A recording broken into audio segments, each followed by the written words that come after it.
Hey guys, welcome back to Off the Water. We are live here tonight at the Backpacker in Baton Rouge. We got a special show for you guys tonight.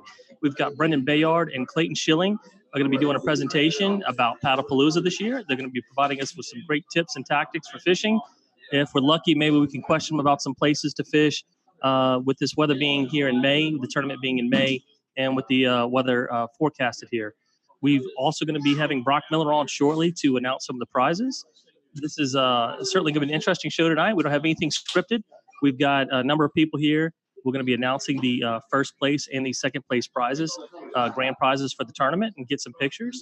We're also going to have a video recording later on to get a little bit better view that we'll be posting. It won't be tonight, but it'll be in the next couple of days. So looking forward to the show tonight. Looking forward to hearing from Brendan and Clayton, see what kind of stuff they have going on tonight. Again, we're in front of actually a live studio audience tonight. This is a first for us, Tyler. So, and Tyler's actually not on screen tonight. I keep forgetting he's hiding in the background. But we have a live studio audience tonight.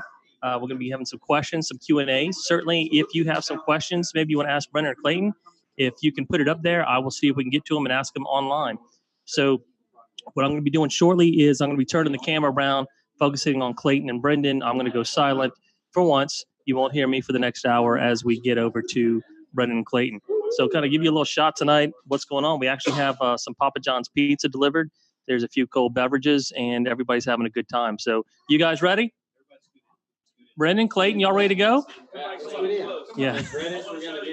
We're bulking up the crowd here. So gonna make it look real good for you guys out there and land. So, you know, it's nice for everybody out there and maybe in Lafayette, New Orleans, Lake Charles that couldn't make the tournament but want to come down and fish it. So right now I'm going to go ahead and turn it over to Clayton and Brendan Bayard.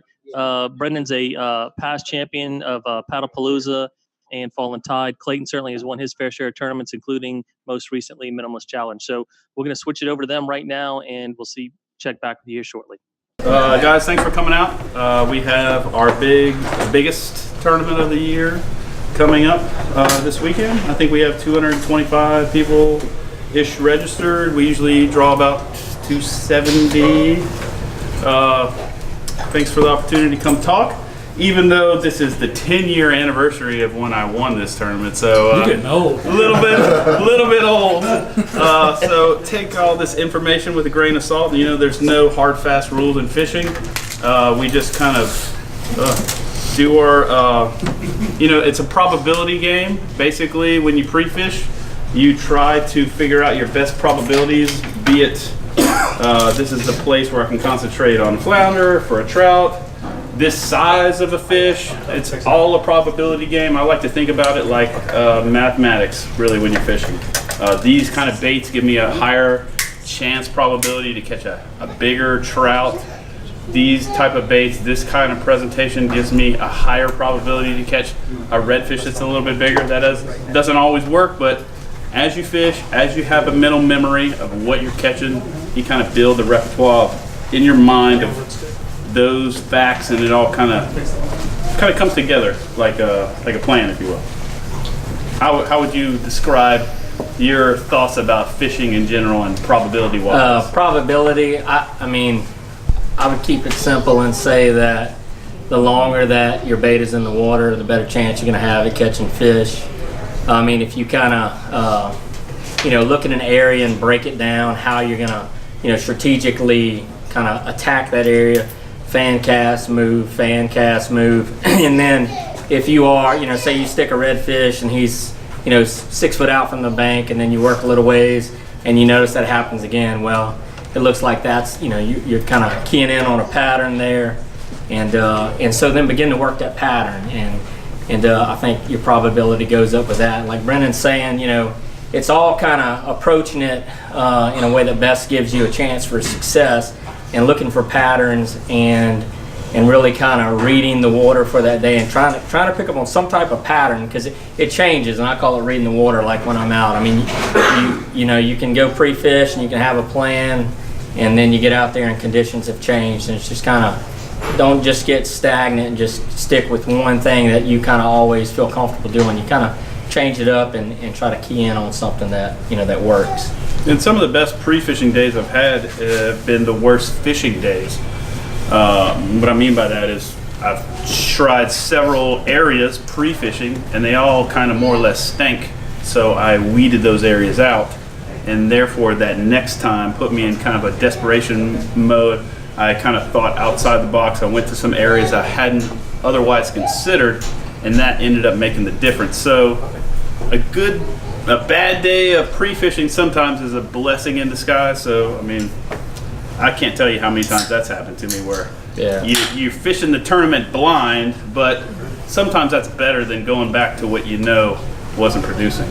Yeah, I mean, you have a tendency to, you go into your memory and recall all these different spots that you've caught something, and it's hard not to want to go back and try to repeat that. But you gotta be flexible, and just know, like, I mean, you obviously want to be in an area that the fish are in, but don't just, always go to that one point or that one oyster bed. Kind of keep your mind open to say, well, it's just not happening here, and you don't want to spend too much time. I mean, time management's a big part of it, and especially when you're targeting different species, and and also think about that game plan. I mean, if you catch a 7-pound redfish and you spend 3 or 4 hours trying to upgrade him to an 8-pound redfish, you may have done better, upgrading a 12-inch flounder to a 15, or whatever the case is. Trout, you might have a better option of upgrading a 1.5-pound trout to a 3-pound trout. And so kind of look at all that and kind of put a game plan together. Okay, I'm going to fish from this time to here, targeting this, and if I don't get this, then where am I going from there? And just kind of have a plan before you hit the water. In order of importance on different conditions, I would say that as long as you have some clean water, you have some hope. If you're fishing like dirty water, that's kind of when I start to think about moving. Wind direction plays into that, but if I'm in a windward area where there's a lot of swells and waves, but it's still clean, I kind of actually have a lot of success in places like that. The fish tend to notice you in their area less. You tend to catch fish closer to the boat.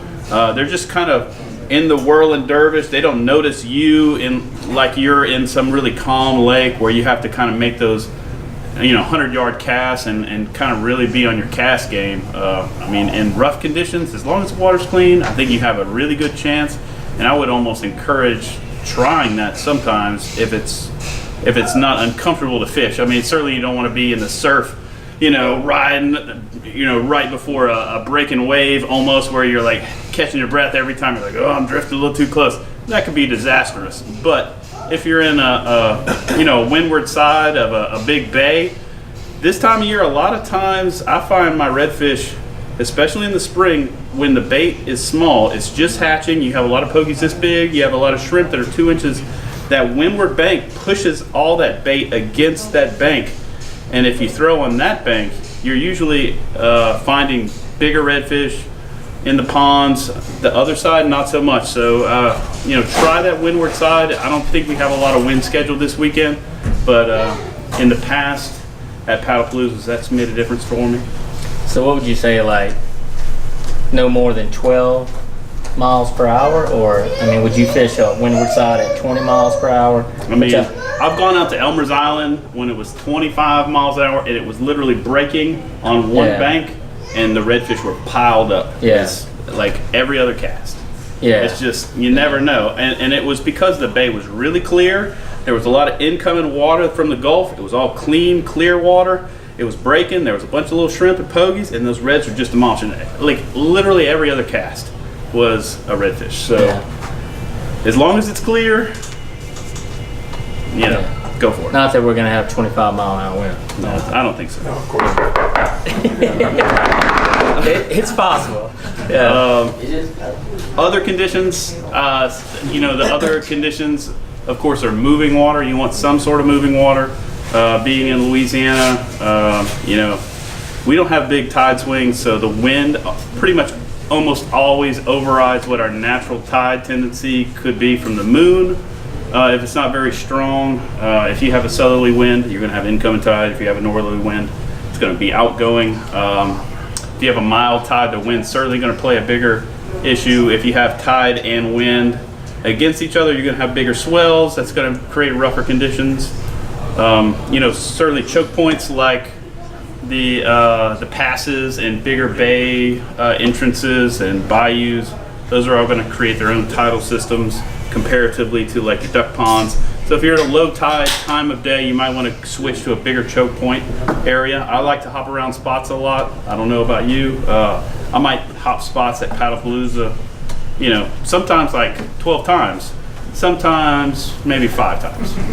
I don't like the spot hop, but necessary. Yeah, I mean, being the nature of the beast, this is a tournament where you're trying to catch your biggest slot red, your biggest trout, and your biggest flounder.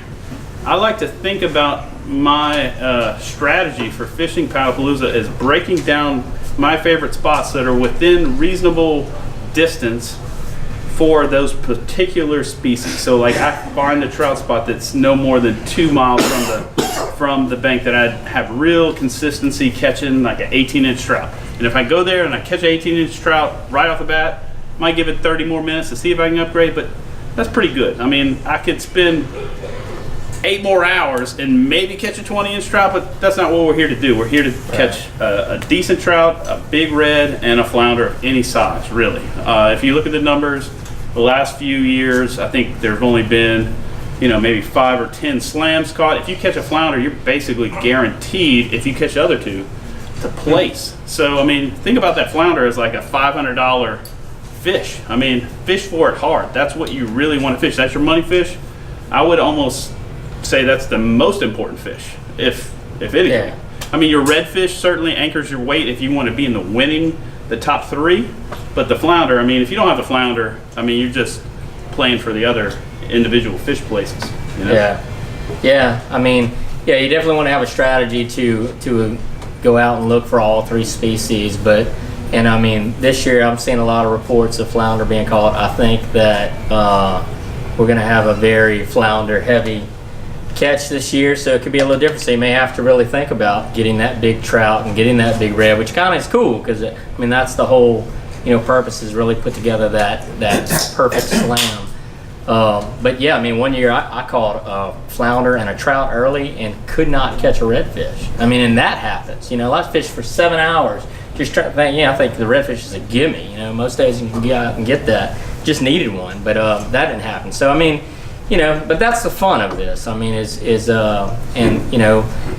really trying to target each one of those species and get it put together. We got Mr. Todd Lewis in the back seat who's got a question. And it was not fun. It was not fun. Yeah. Well, I mean, competition. It obviously has its moments of frustration. But I usually reflect back on the tournament in better light than on that day whenever I've had a frustrating day like that. But yeah, I mean that's what I enjoy about a slam tournament is the putting that plan together and trying to go out there and execute it. And sometimes it works out, and sometimes it doesn't. I remember that the tournament that Tommy won for a trip to go to Hobie World, and I went out to my big trout spot. I was like, oh, it's foggy, it's gonna be awesome, yeah. Got out there, throw in top water, and talking to my buddy, like, you catch anything? He's like, kind of slow. No, I didn't catch anything. And then boom, he catches one. He's like, 20 inches, sweet. And then boom, he catches one, 23 inches, sweet. He's like, I'm leaving. And I'm like, oh, I'm frustrated. And then the next cast, I caught like a 25.5-inch trout. So I was like, yes, I'm winning. And then I couldn't catch a flounder the whole day. So I mean, going for that big trout, I mean, it's kind of sexy, you're catching a big trout. And in my mind, I mean, like the big trout is like the thing that I try for every slam tournament. But it's time to rethink those things. Me especially, when you see all these fish come in and it's like 8-pound red, 9-pound red, 9-pound red, and I'm like, oh, I gotta walk over here. I don't have a chance with that anymore. So I've kind of adjusted my strategy on the lower end of trout nowadays. I think there's just so much competition now with upwards of almost 300 people you have to compete against. The red is where your weight comes from, not the trout. If you can get 5-6 inch 6-pound red, that's pretty decent. You don't have to really worry at that point, but it sure would be nice to have that 7.5 pound red. And then the flounder, of course, is really what you want to pre-fish for, what you want to know where they're at. You want to have backups for your flounder spots. You want to have backups for your backup flounder spots. You want to have backups for your backups for your backup flounder spots, and just really like hone in all the information you can, so you can really jump around and just give it your all for those 3 species. Yeah, and I mean, I know, and we'll probably field some questions here in a little bit, and I know there's probably a lot of guys who haven't, I mean, I'm sure there's some who haven't caught a flounder. I've got a couple friends, we got some guys here. So, and it's kind of, you get flounder anxiety, and and I mean, there is a way to target them, but I'm not gonna lie. I mean, a lot of times you just kind of get lucky fishing for redfish or trout and just kind of happen to stick one, and they'll hit a variety of baits. I mean, you got your percentages, I'm sure, are better if you're fishing slow and on the bottom, but I've been surprised sometimes, and I mean, as soon as the bait hits the water, flounders on it. They are agile too. They just kind of stick to the bottom for the most part. But I don't know, you want to open it up for some questions and kind of No, I mean, I want to break it down first, just kind of going over the general realm of Paddlepalooza being the boundary. So just in case, most of you guys have probably fished it, just to go over it, for the viewers at home. And so we have, really starting up north is basins and whatever they call it these days. What is it? Gators. Okay, so at Gators, I mean, so you really have the sulfur mine, you have lots of pristine redfish marsh, you still have trout up there, and, flounder have definitely come from there, winters have come from there, but grassy areas, clear water, typically, that's the place where you're going to get those 8, even 9 pounder reds. If you have a place where you can get in and get one quick, certainly not a bad option to start up there. You're talking about using more traditional redfish baits, maybe weedless baits, Texas rig plastics, spoons, top waters above the submerged grass, corks. I mean, really, it's a great place to sight fish. If you get into some skinny water with some calmer winds in the middle of the day. I don't know if we're going to have any sun this weekend. We might be rained out, but I don't know. I've had a lot of success with it. Yeah, I mean, it's hard to tell, right? Yeah. And every once in a while when we have bigger, earlier Paddlepaloozas, the trout are really still up there in force. Might be hard to get them this time of year. I'm sure you can catch a few. I don't think they're going to be there in the numbers that they are in March and April. So, next, Golden Meadow. Very, very, very popular spot. Lots of winners come from Golden Meadow. You have really some of the similar areas from Gators. It's hard for me to even say that. Gator basins.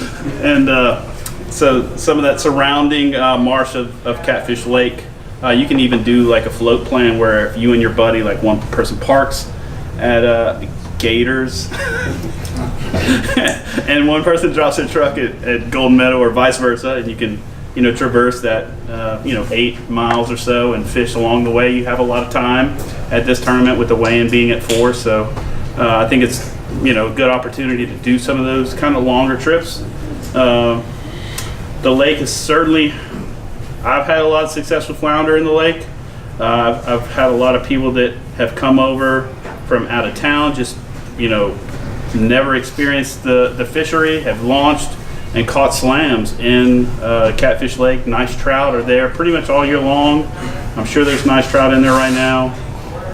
Big redfish as well. Maybe not quite as consistent as basins, but definitely lots of big reds come out of there. I don't know. What do you think about the fishery? Yeah, I mean, I think I love Golden Meadow. That's a great spot. I feel like you could do all 3 species there this time of year. I haven't been out recently, not too recent, but I still believe that there are trout in there. Like you said, I feel like there's some resident trout that kind of stick around all year. But yeah, I mean, that's a great area. You got some depth, and you've got everything. You've got your marsh, you got your ponds, you got open water, you got oyster reefs. You have a lot of variety than if you were going to, let's say Gators. it's mostly going to be, you know, ponds and grass and, you know, more of a redfish spot, I would think. But, you know, moving a little further south, you start to kind of ride down Bayou Lafourche. Lots of areas you can put in on the side of the road. I've caught lots of fish just right in the main bayou itself. There are lots of little hidden oyster reefs along the edges there. There are flounder in there now, there are trout in there now, and I've seen some really good reds just running along the main banks of Bayou Lafourche. And sometimes, you know, if you're fishing the ponds and that just doesn't seem to be working out, maybe back off and start fishing those edges. For some reason they moved out of there and they are on that main bayou there. And then you run that all the way down to Leeville. Leeville, I mean, a lot of people are super familiar with. A lot of great fishing, a lot of variety there. Tons of rock piles, you know, oyster reefs, you know, for your trout. Lots of marsh for reds. I mean, you know, that's one great thing about this event is I mean, it's a lot of people, but there's a lot of area to fish and a lot of variety. And I know, like, you can drive yourself nuts thinking about all the places. And I mean, just kind of, you know, do your homework the best you can. And if you get a chance to go down there and pre-fish, a lot of times, like, what I'll do is try to eliminate water. I'll go pre-fish a couple spots that are kind of like plan B spots for me, just to make sure that, like, I don't get over there and it's on fire. And then, you know, that would change my mind. But I kind of have my spot that I'm going to, but I'm gonna just kind of rule these places out. And you know, if you get there and you catch a flounder, you're probably gonna go back, you know.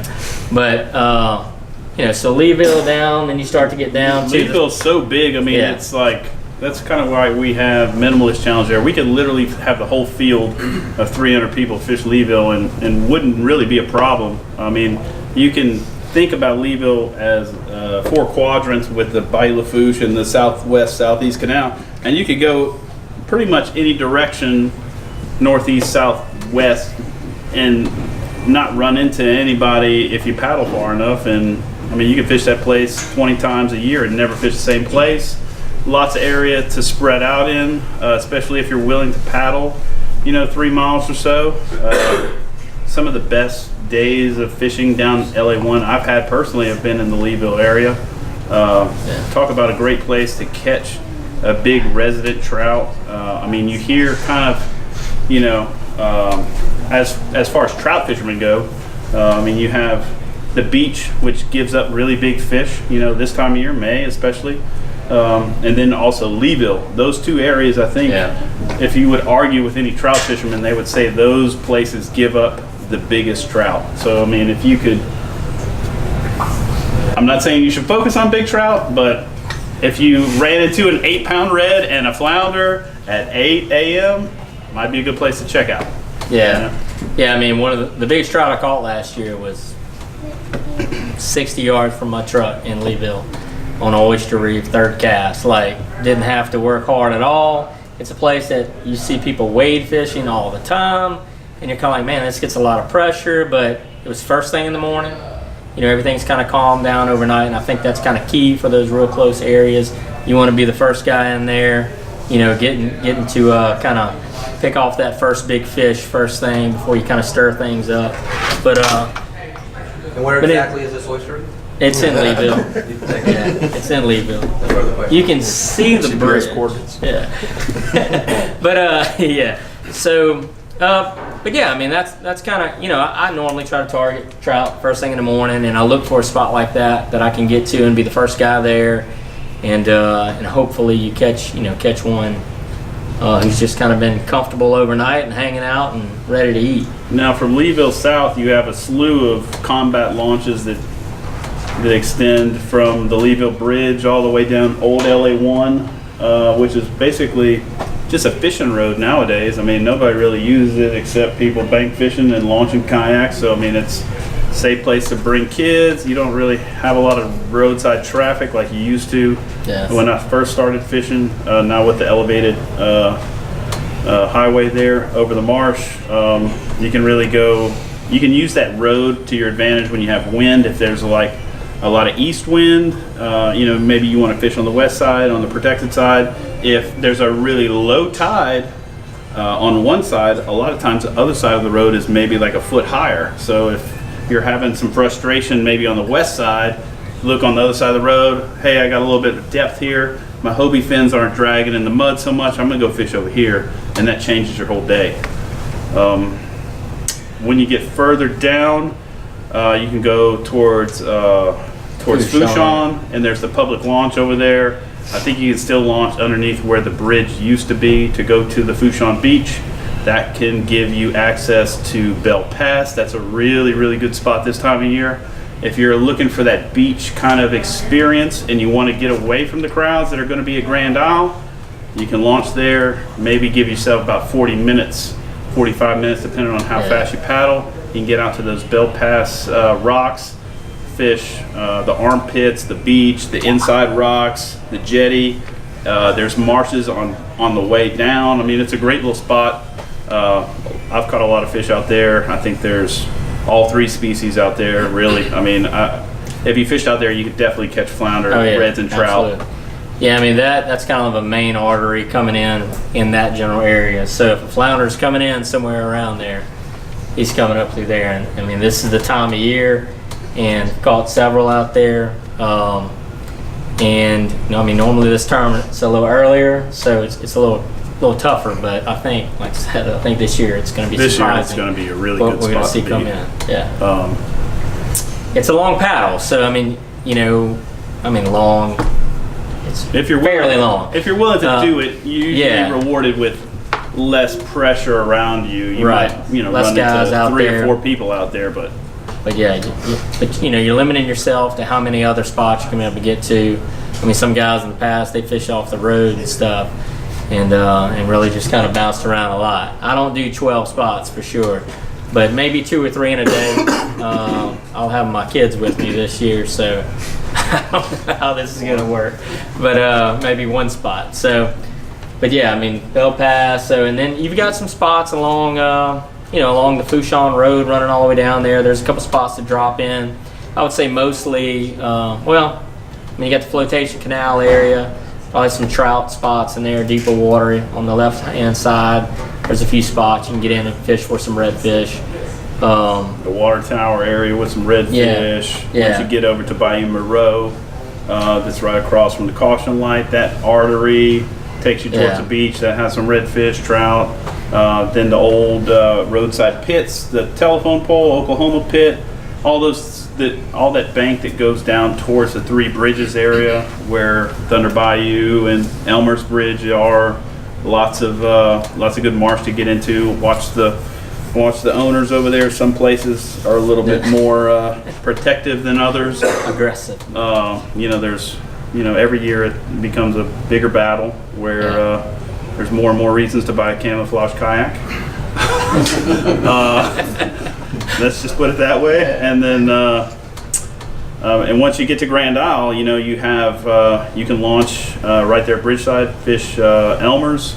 You can drive down to Elmer's, and I don't think you can drive on the actual beach itself, but you can get to the beach. And then if the surf isn't too bad, you can launch there and paddle either in the bay or on the surf side and get to any way on the beach you want to go. And you can always launch at bridgeside and paddle across. Not a terribly long paddle if it's not shorter, crazy conditions or something. You have all the rock jetties in front of Grand Isle. You have the backside of Grand Isle with the Kristen Ray launch over there at Wildlife and Fisheries. You have over there at Sand Dollar, where a lot of the IFA guys like to launch for the bull reds, give you access to Grand Terre, which is a mile across Barataria Pass. Do not try that if it's really rough conditions. That's probably a really one of the most dangerous spots to kayak, besides Belle Pass with a heavy boat traffic. Yeah. Good to have a buddy. Yeah. In those if you're kind of not places. Experienced, I wouldn't know. Yeah.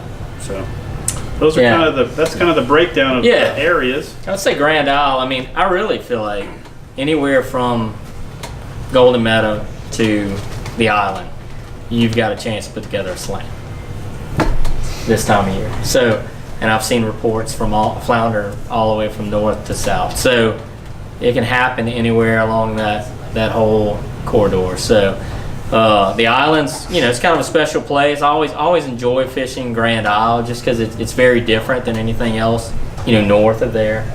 I mean, you could definitely do it from there, just staying on the island. So, I mean, I expect the fishing is going to be good as long as we don't get any like crazy weather. So give me 3 baits that you're going to catch. 3 baits. All 3 of your various species on. I mean, my various species. So I mean, I'll start with a top water. I guess we can show them because some people might not know what we're talking about. So in the morning time, I mean, I'll fish some type of top water for trout, just because it's fun and it's cool when a big trout blows up on it. But and there's also some thinking that big bait, big fish, like to work that in the morning. But once I've done that, and a lot of times, you know, you start getting some bites where we want to hold that out there. Sometimes you might get a couple hits on this and they're just kind of swiping at it. They're not really committing to it. Throw maybe a twitch style type bait, a suspended twitch bait, or maybe even a jig or whatever. But as far as baits go, I mean, if you're new to the sport, or this is kind of your first time going out, you can always go with the live bait option because that is an option for this tournament. But I would say a simple jig, jig head, soft plastic. I'm always going to have a chartreuse tail on there unless the water is like super clear. I like something that's got some light, something that's got some dark, and kind of cover all aspects, so I kind of get something to transition, from the water. But probably my number one go-to is going to be the chicken on the chain color. He knows that. Got some light, got some dark. Still kind of natural looking, but hey, we got that tail, get some attention. And what I love about fishing jigs is, depending on what size weight, I can cover any part of the water column. You will catch flounder, you will catch trout, you will catch redfish, all on this one bait. And then, most people know I'm a big spinnerbait fisherman. And in fact, the biggest flounder I've caught have been on spinnerbait. And people are like, you fish flounder, spinnerbait, flounder? But yeah, and a lot of times when they hit it, and it's you don't have to worry about all that counting and all that stuff. They're just on there, and I like that. And so I just rig it up. You can buy these spinners like this. You can find them at Academy, you can find them at Superior Tackle. Any of the tackle shops. You might have to kind of hunt. And I build them myself. I typically use a 1/8 ounce jig head. I use those smaller ones just because I don't like to have like a 5-pound drag on the end of mine. Yeah. Well, I have a different opinion on that. But anyway, I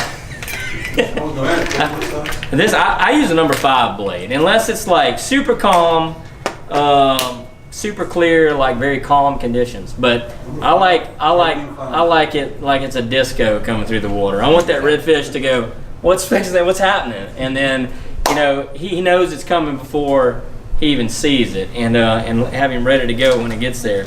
But yeah, number 5, number 4 blade is typically what I use. But those 3 baits, I'm starting with top water, and then I'm going to jigs and spinner baits. And I've caught all 3 species on spinner baits. I'm a big fan of the spinner bait. If things are real slow, I may switch to some gulp, put some of that, try to get that scent. I don't have any with me, but the gulp, chartreuse, the little swimming mullet, which we all, I'm sure, have in our bags. And that's a great go-to flounder bait as well. Put a little light jig head, 1/16 ounce or 1/8 ounce, and just kind of bounce that across the bottom, and hopefully get lucky and land the big flatty. Just like Clayton. Tell me about your baits. Okay, I like bring like a million different top waters because if I throw it at a spot and I get some action, I don't want to throw back with the same exact top water, because a lot of times I've thrown the same top water for the same fish, and as soon as I change top water with a different presentation, like maybe something quieter, something bigger, something smaller, I get the bite. It's almost like he's like, oh, I saw that. Give me, and then you kind of surprise them a little bit. Kind of same thing goes with letting a spot rest, where you get a bite, you don't want to keep pounding that same spot, so you go away from it for 10 minutes and then you come back and he's ready to go again. If you miss a really nice fish, kind of mentally mark that area. Maybe leave, maybe try a different bait, but don't give up on that fish. Come back, try it again. I have a couple of different top waters that I'll try this time of year. I mean, a skitter walk is pretty much a medium sound. It's not too loud, it's not too quiet. If I want something louder, I'll go with the she-dog. If I want something quieter, I'll go with the traditional mirror lure. Now this is kind of a lure that I bring out during shrimp season. This is a ghost walker. What I like about the ghost walker is the name. You like the name. It's really not very, it's not very assertive. It's really quiet, and when shrimp are popping, they're just, you'll notice them, they're just kind of basically, flickering. This one barely just does a little dance on the water, but it's filled with liquid, so it hangs really low in the water, so fish don't miss it. But it's really subtle. I can cast it a really far distance, which I really like, and it kind of mimics those shrimp. This time of year, I'm usually fishing either really small pogies or shrimp for trout, so this one does really well for me. If I'm just covering distance and I want to get noticed, maybe something like this, but if I'm working actual bait, this. A lot of times, if this time of year, if the top water is not doing it for me, or I'm getting kind of slapped at it, you know, I could go with a Miradine or a slash style bait, rip bait, you know, something like this. This kind of just hangs in the water, kind of dances, makes a lot of flash, a lot of vibration, doesn't sink particularly low, stays at the top of the water column, and so it's still kind of presented like a top water, but it's just a lot more natural. The fish really don't hesitate on trying to eat it. Kind of like what you would do with a Miradine, but it's just a little bit more natural, a little bit more realistic. These don't cast as well as Miradines. That's the only problem, so you really want a real light rod that loads very well, some light line, something not crappie light, but I mean something on the lighter end of the saltwater spectrum where you can really fling it out. I just have a variety of those lures. I have all these big tackle boxes up here. I'm probably going to pick 3 out of here, put them in kind of my go bag tackle box for the day, if you will, so I don't have to carry all this. I'll really, once I see the water conditions for the day, where I'm fishing, I'll make my assessment of what I want to collectively grab from all this gear. It helps me focus on a few baits, so I'm not changing all day long, and it kind of just gives me some few baits to focus on, so I'm not constantly changing, because I have a tendency to. Yeah, and you can definitely be overwhelmed by bait choices, obviously. Fishing Minimalist has helped me with that, you know. You go out and catch a limit of every species with one bait. I mean, and so, you know, that's part of the fun is the baits, you know, picking out your stuff and executing with that, but just know that, I mean. And when all else fails, this time of year, the smallest voodoo shrimp never gets beat. You throw this thing, I mean, if you need a trout and you're gonna die, throw this thing, and you can throw it pretty much anywhere and you'll catch a trout. I don't like to use it unless I'm desperate, because you're wasting time pulling off 12, 13-inch trout, but if you need a trout. If you need it, it's there. Yeah. He said something a while ago about making long casts. You know, that's important too. You know, the further out you can put that bait, more fish you're gonna, you know, approach. And I mean, those big fish don't get big from being caught right next to the boat. I mean, you will catch them right next to the boat, but you know, I always like to think, man, the further I can put it out there, the less disturbed that area is going to be. You know, better chance you have of sticking a good fish. Any questions? Anything that we've talked about? I know we're just kind of rambling through all this stuff pretty quickly, but I just wanted to give you all a chance in case you know, anything. Is it true they're catching a lot of flounder illegal right now? That's what I heard. That's what I heard. Somebody said, tell them to use their man voices. Come see me at the tournament. If you're it's sometimes you have to use a cork or popping cork. just because the fish don't want top water. What type of bait do you normally like to use if you have to go switch over to a popping cork? I always use shrimp imitations. It's always worked for me. I know a lot of people use like a light jig head with a gulp or something on there. I just like the real slow flutter of a nice shrimp, a DOA or a voodoo or a gulp shrimp. Yeah, same thing here. A DOA, voodoo, and I also like to buy, I call them flutter hooks. It's just like a hook that has almost like the little ribs like the death grip jig heads have. And just, you can switch out different gulp baits on there. Okay. And, Weight. Yeah, it has just very small weight, and but mostly hook, and kind of switch out, to shrimp imitations or whatever gulp I want to put on there. And it gives you the ability to change without having to cut off and retie, because you start losing that leader on your popping cork. But voodoo, DOA. And so this is one of the few tournaments we get to use live bait for.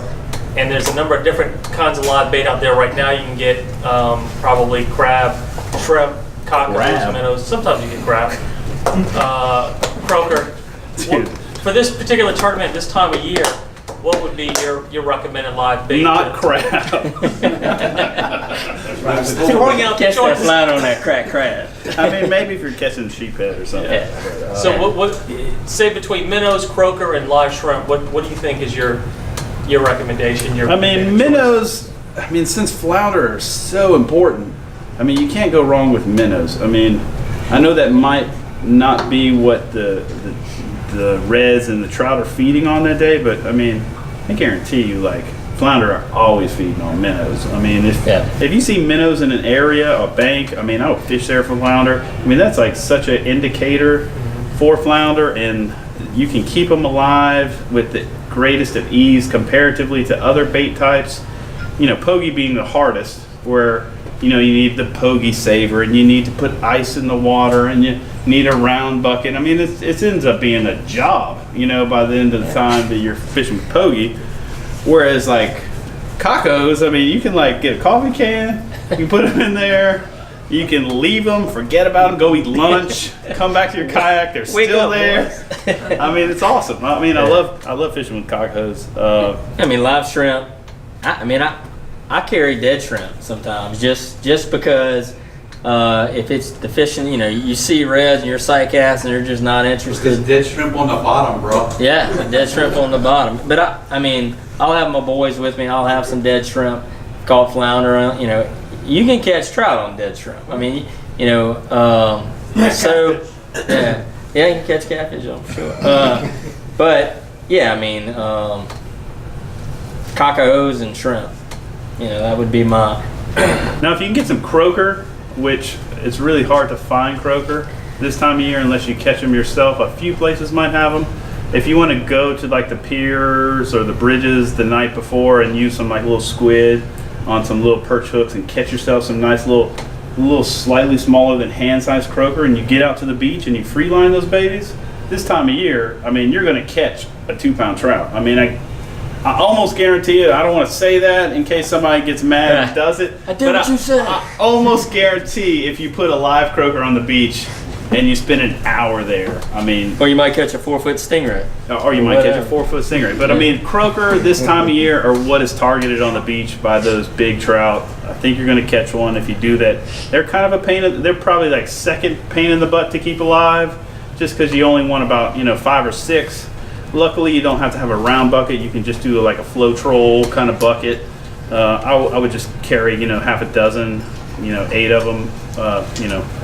Heck, even throw one behind you, fish top water while that thing goes. There's no rule against 2 lines in the water this time for this tournament.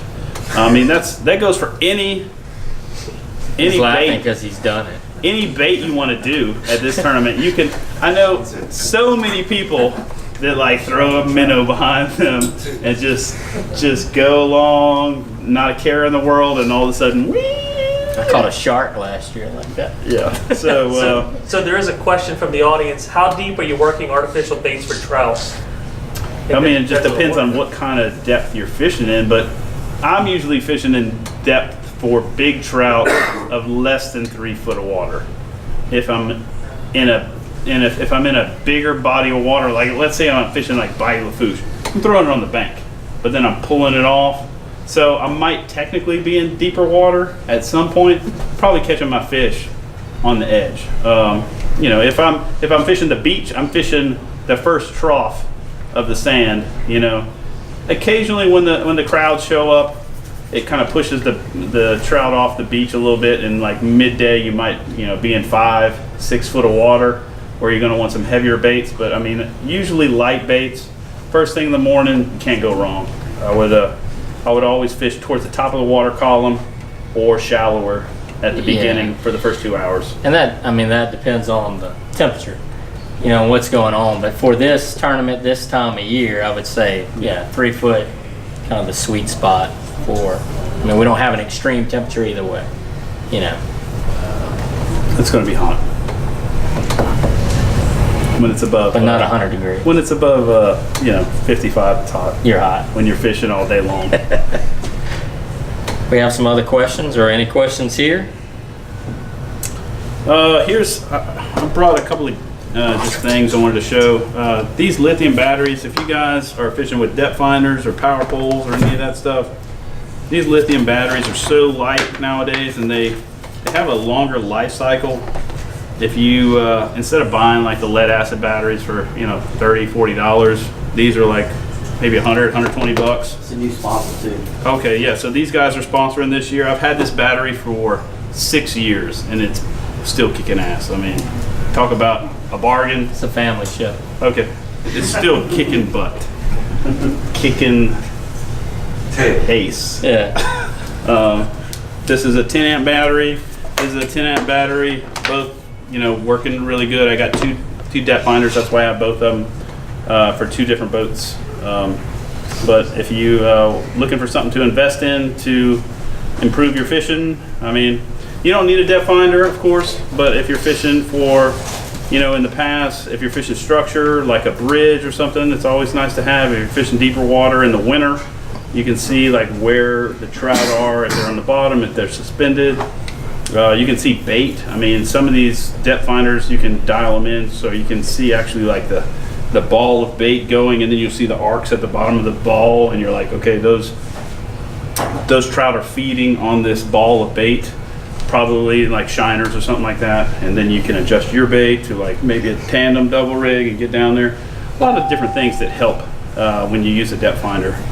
I don't know. Yeah. I mean, if I had to give somebody advice, somebody who's new going out, I would say, get some intel, talk to people that night. You're going to hear some people talking. Come up to me, come up to Brennan. Like, no, seriously, Sean, we're not gonna give you like some crazy wild goose chase, and we'll give you some advice on areas. You had to get up on that one. Some areas to kind of go to, and when you get to there, I always tell like people who are going out and this is new to them, fish what looks interesting, so don't just go out in the middle of the lake and just throw there, although sometimes that might be the deal. But start out by, okay, there's a little island out there, or we've got a point and the water's coming around it. Look for things that are different. And those fish are, they are looking for somewhere that they can set up to ambush bait, and so just kind of look at it and think, try to think like the fish. If I was here, where they're going to be where the bait is finding shelter, and they're going to kind of be feeding off of that, and just try to kind of put that stuff together, and really keep casting. I always tell guys that just keep on, because all of a sudden things can change. You just start picking up fish in an area that you might have been in, earlier that day. Well, something changed. The tide turned around, or whatever it is, and they start to feed. And, if you give up at some point during the day, then, obviously you're going to miss that opportunity. And so always just keep casting. There's been lots of times, tournaments, that the last hour is when it happened, and if you give up and you stop, then you just gotta always believe that it's gonna. What's that? Man voice. always believe that that's going to happen, and keep casting. So Sometimes you miss count your reds and have to go back out in the last 10 minutes. yeah, and you Are and you you guys keep familiar casting. with the, That's right. the solar lunar bite tables? Yeah. So one of the questions on the live page was talking about salinity in the marshes and the bays. You want to talk about that a little bit? I don't think that's going to be an issue unless you're fishing like, let's say Bayou right after a rain. I don't think there's going to be any drainage problems that are going to inundate an area with fresh water. Before this tournament, it doesn't look like there's going to be too many deluges this week. So from Bassons all the way to Grand Isle, no issues. I don't think so. I mean, if there's a lot of rain and we end up getting 8 inches of rain, you might want to stay away from the road on LA1. If you just see like water pumping down Bayou, I mean, yeah. But I mean, other than that, there's not going to be like a real kind of problem with it. We shouldn't have that. And if you're fishing up north, you're probably there for big reds. They're not going to mind it. I don't see it being an issue at all. The solar lunar bite table for this weekend, they have a minor. I think it's at 5:30 to 7:30, which is in the morning. So you'll have the minor first thing, and then the major, which is going to be like 11:30 to 1:30. So if fishing is not so good, don't give up before 1:30, because lunchtime, don't take a big lunch. This is not like gonna be when the fish bite. So I mean, and I wasn't a believer in this until I started night fishing a lot. And you'll go out there at night and there's no rhyme or reason for it. It's like new moon, there's nothing out there. You're fishing. It's like, okay, there's nothing. And then all of a sudden that major hits and you start seeing things start flicking around, bait moving, you start catching fish, and like, what is going on? Why did it change? And I don't know. I mean, the moon is underneath you directly. I don't know why that matters. It matters to the fish. I don't try to argue with it. Just pay attention to it and notice for yourself. It usually probably matters more for, bass and trout and those kind of fish. I don't think it hurts, redfishing and flounder and all that stuff as well, but I really do notice it with the trout for the majors and minors. We have a question from Mark Eubanks. What about water height, south wind for 3 days? How will it affect the water levels? I mean, south wind at 5 miles 6 an miles hour, an hour. that's not going to affect it. I mean, it'd have to be like above 15 for it really to hold the water above the low tide fallback. We shouldn't have any low water though. I don't think Not so. with south winds. No. So his base on spot will be ready.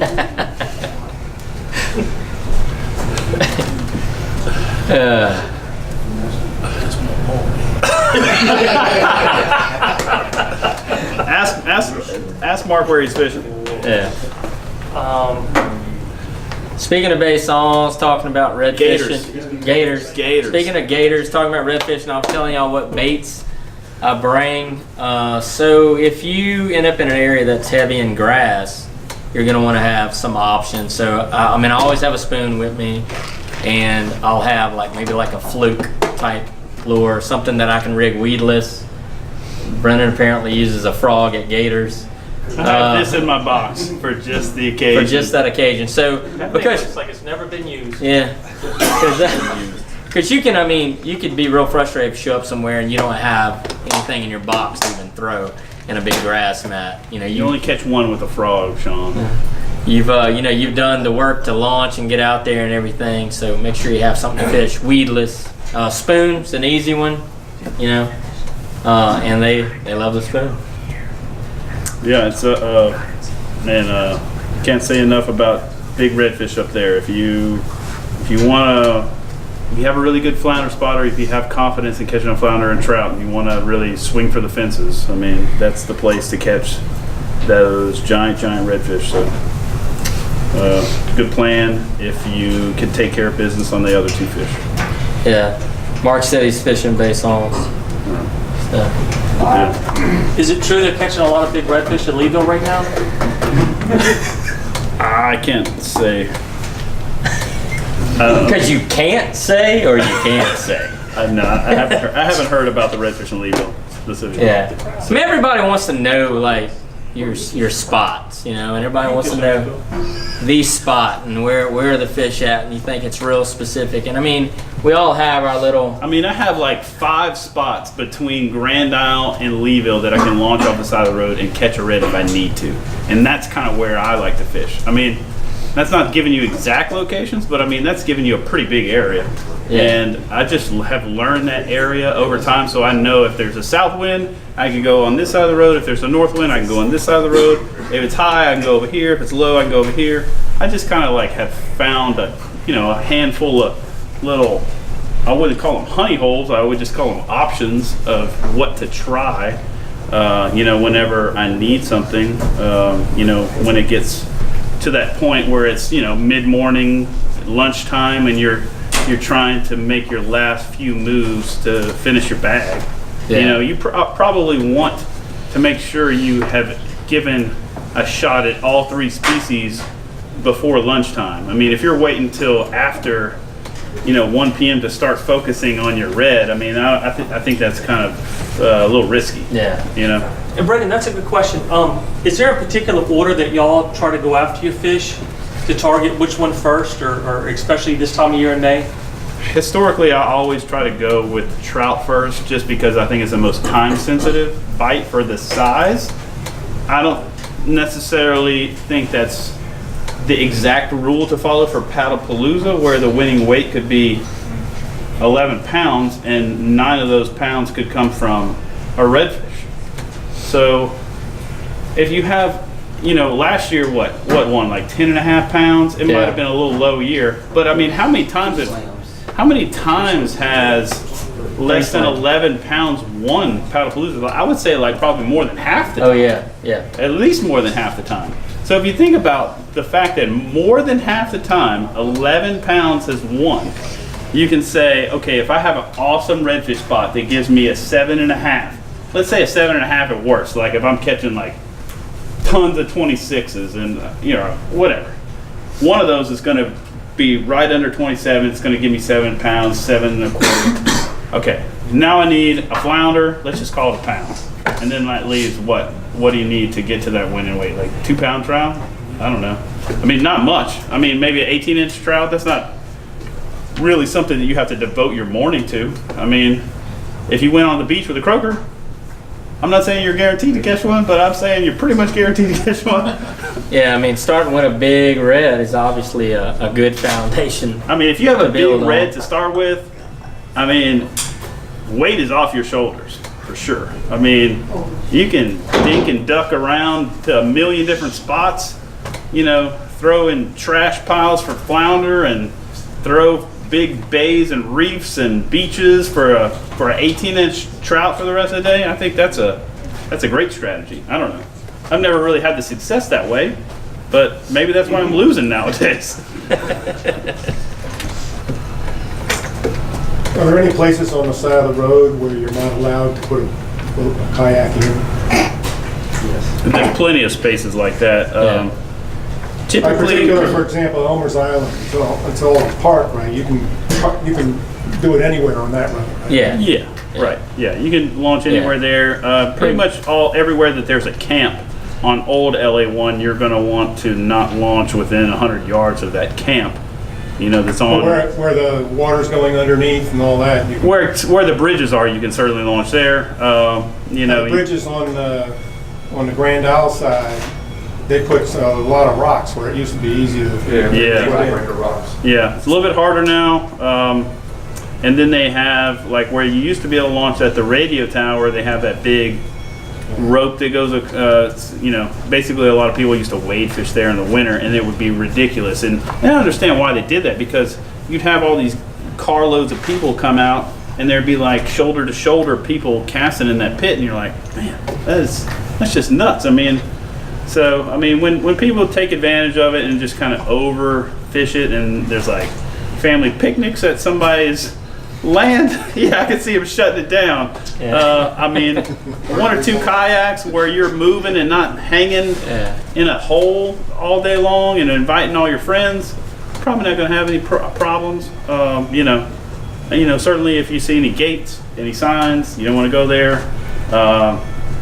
We don't have as many problems here as we do like at Fall and Tide, where there's a lot of, you know, gate access, you know, like, hey, this pumping station's closed, you need a key, or any kind of weird stuff like that. So, I mean, for the most part, I think you'll be safe anywhere that I can really think of. Yeah, I mean, I feel like you kind of know if you're launching in an area that's kind of iffy. I mean, there's normally signs or there's a gate or something, and if you are in an area and you didn't know, as far as the club's concerned, I don't think it's like a big deal if you get run out of a place. No. But you don't want to get asked to leave. It's at your own risk. You pay if you pay a trespass ticket, that's on you. That's not part of our duty to. Yeah, the only thing I was told by local police was make sure your vehicle's facing the right way. Yeah. What's He up? said if you're facing the wrong way. Polygraph. Yeah. Yeah. You don't ask about trespass. Yeah. I will tell you, if you go to, like, say you go to Bell Pass and you get on the beach there, I've been run off of that beach before. Really? They'll come out, they'll come out and run you out of That was when they were there. doing BP cleanup. No. But I mean, if you're in your kayak, there's not much they can do, but I beached it and was just kind of surf fishing, and this cart came out of nowhere and was like, hey, you got to get off the land. So one of our Yeah. launches for Paddlepalooza legal area, Bobby Lynn South, is going private. Right. But he is going to have a launch for us. I'm going to meet with him on Thursday. So at the captain's meeting Friday night, we'll be able to explain if you want to launch in that area exactly where you need to launch from. But Bobby Lynn You didn't South, have an honor box over there? well, that's at the boat launch, and it's privatized now just for his residents at the RV park. So there's going to be a spot closer to Highway 1 that we'll be able to launch from, and I'll have that information for the captain's meeting Friday night. Yeah. I mean, you can launch at BBY Marina, which is It's not far from to there. the south. of. I mean, and Couple hundred yards. it's $5 and you launch right there, and you don't even have to worry about Bobby Lynn South. Yeah, he's going to have a kayak launch specifically for us, so that's something we're working on. What about the, I went and looked at the old map, and it mentioned Texaco on Old Highway 1. Yep. It'd be like north of that. Is that open? Yeah, that's open. That's one of the most public areas. Because Really? it looked like there was cars, you know, when you look at Google Earth, it looks like it's Oh yeah, got business that's there. old LA1. There's basically, you know, there's working docks along that road Yeah. where there's, you know, work boats and stuff like that loading. And as long as you're not in their actual yard, which is usually fenced, and you're launching either between those yards or at a, you know, an empty piece of bank or at the Leeville public launch, you know, you can access all that area. All right, guys. I think we've given everybody enough info to at least have some success. GPS coordinates. I don't know. So where would you go if it's pouring You're down fine rain on on the the other side? Pouring down rain. I don't think it's going to matter. I don't think the rain is going to matter. You know, it's really the comfort level of the fishermen. We had the same rain situation at championship this year. I mean, I didn't fish championship. okay. Well, I mean, it's more or less the wind issue and the dirtying water that ends up affecting the fishing. It's just you being uncomfortable in your jacket, not wanting to cast as much is really going to be the issue. If you're comfortable just being in a swimsuit and a rain jacket and just fishing all day and getting wet, The fish you'll are be wet, fine. so Yeah. they're cool with it. It As long does. as long as it's not like crazy changing the watercolor or crazy wind, you know, they'll still bite. I mean, our I've caught- typical Paddlepalooza weather. yeah. Yeah. And this one's not, so far, I don't think it's setting up for that, so. All right. Yeah. I mean, I like a little bit of overcast, guys. It keeps the sun off you all day. I mean, The wind keeps keeping the gnats keeps the off. top water bite going This all day morning it was long. 20, now it's 91. That's I what I'm think- hoping I keep. I mean, crawls 90% Friday. rain chance in Louisiana is like it's going to rain at some point during the day, but not necessarily for 90% of the day. So I think it'd probably be some popcorn showers, and you'll have some times where you're like, oh, this sucks, and then sometimes you'll be like, all right, and then you're like, I always have weather, like radar apps. Yeah, I pull up and I'm like, okay, I probably want to make my move right now. Yeah. So what's your response when you hear lightning? Lightning is. Can't say that on here. No. I mean, yeah, check your radar. It happens. We've all been caught, in the lightning. My response is I put my Go fish rods under a down bridge. and get out of there. I mean, We have you want to explain the Brendan rule that's made for those situations? yeah. Which one has to do with lightning? I have a lightning rule? Yeah, well, if you hear your pole go. Road fishing rules exist really. Had that out. Yeah. Oh, it starts to. Where you hear fire break. Oh. Kayak has to be launched. Yeah, so you have, if say the weather's so bad that you want to get off the water and it's the safest thing to do, then you can launch the kayak out of the pickup truck, and touching the water is constituted launch, right? And then you can fish. Is it 100 yards? 100 feet. 100 feet. 100 feet from that launched kayak. I have a kayak in here just for that occasion. Yeah, because we would all ride down the road and see Brendan's kayak in his truck, and it's a kayak tournament, Brendan. And so we had to come up with something to. Is that the year you won it? I think the weather was real bad. The year. He's choking up. A redfish if I last. The year I won, I paddled to Elmer's Island against 40-mile-an-hour winds to get to Elmer's Island to catch a flounder. That's when the gate was closed. You could not drive down the road. That's when there was like a cut through the levee that kind of where there's an old bull. I don't know if you guys remember like 2008. I mean, that was like a long time ago, 2009. I mean, it's so different now. But it used to be the most awesome little area. The marsh would drain through this cut, and then it would go to the beach through all this maze of little islands. And I mean, it was just flounder paradise. And to get there, you really had to like paddle 2 miles. And what was that day, just straight wind. I did that. I got my flounder after fishing for 2 hours because it was so windy. It was hard to get your lure down to the bottom.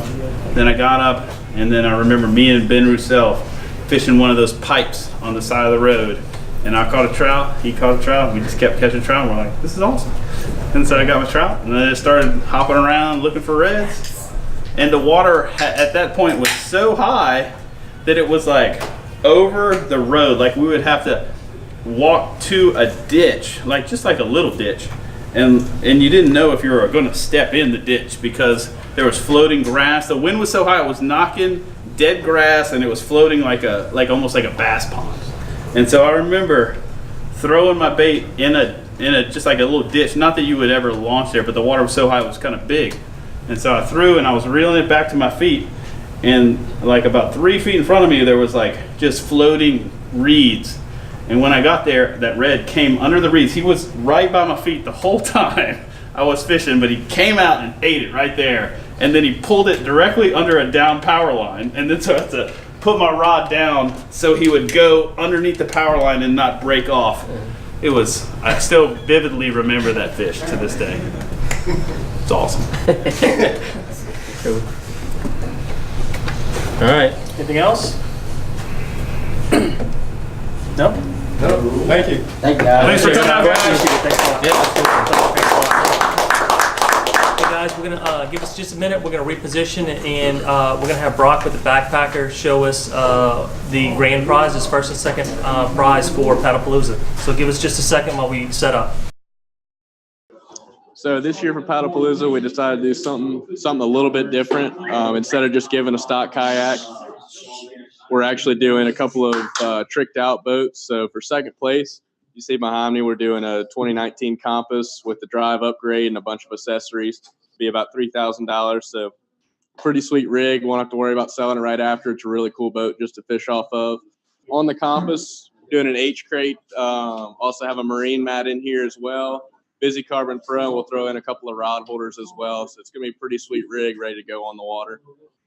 And then for first place, the grand prize, if you come over here, we'll be doing a slate blue 2019 Outback. Have an interior marine mat on it, which came out pretty sweet. Also to have a power pole in the back. really nice rig, brand new Outback. Everybody's been super pumped up about it. It'll be about a $4,000 boat, totally rigged out. So really excited. Hope y'all really like it. All right, Brock, thanks a lot. Again, we appreciate the backpacker donating these items to Paddlepalooza. This is going to be a great tournament. The prizes are going to be great, having a fully rigged Outback and compass for second place kayak. So sorry for some of the technical difficulties tonight. We are doing this live from Backpacker. So in the event, we're going to see you guys out there this weekend. I think at last count, we are up to over 220 people registered. 228 now is what I'm hearing from Eric Stacy. So we've got hoping to hit 250 for the tournament this year. I think I saw 10th place prize in the slam category was going to be about $500. Is that right? About $475, $500, something like that. So that's 10th place. First place, obviously, brand new Outback. Second place, brand new Compass. Third place, $1,000 gift card to the Backpacker. I think fourth place is $800 cash. So a lot of money, a lot of prizes at stake this weekend. It's going to be a great time. We hope to see you all down there. Just to know, we are going to be recording the weigh-in this year. So and airing some of the stuff at Off the Water next week, the following show. So good chance to come out there for the captain's meeting, help us stuff some captain's bags, enjoy some pastelaya by the Little Rascals. Yeah. Also need fish fryers for Saturday. Yeah, we need some fish fryers for Saturday. So if you want to volunteer, we could certainly use some help. Line managers as well. So if you want to help out, get out there Saturday, Friday night, and certainly Sunday morning when we do some cleanup. So we look forward to seeing you guys out there. Have fun and be safe pre-fishing. We'll see you guys out there Friday and Saturday. Off.